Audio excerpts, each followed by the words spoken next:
Nasihat-nasihat bermula dari hikmat, dan kita tahu ada seorang raja yang diberikan Allah hikmat dan pengertian yang sangat besar, sehingga tidak ada orang lain yang memiliki hikmat melebihi Raja Salomo.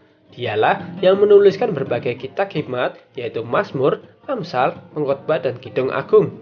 Sehingga datanglah orang-orang dari segala bangsa untuk mendengarkan hikmat Salomo, dan ia menerima upeti dari semua raja-raja di bumi yang telah mendengar hikmatnya.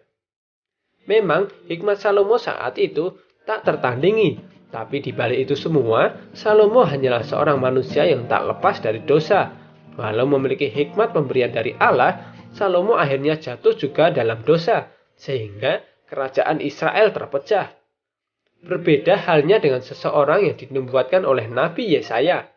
Dialah yang lahir dari Roh Kudus sendiri, bukan hanya hikmat yang ada padanya, tapi dia sendirilah roh hikmat itu sendiri.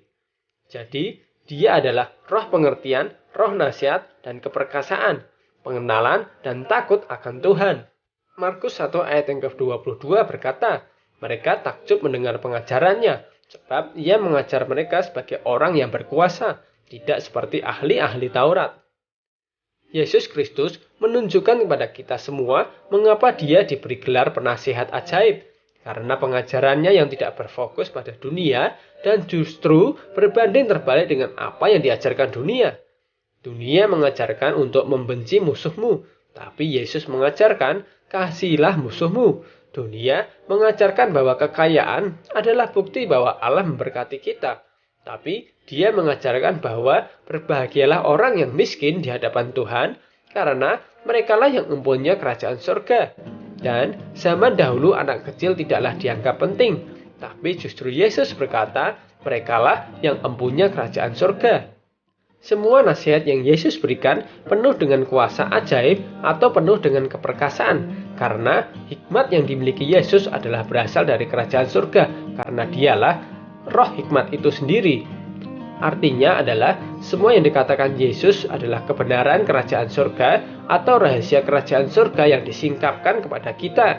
Ajarannya penuh kuasa berasal dari atas, memberikan sukacita yang melampaui segala akal bagi setiap orang yang mengikuti nasihat ajaibnya.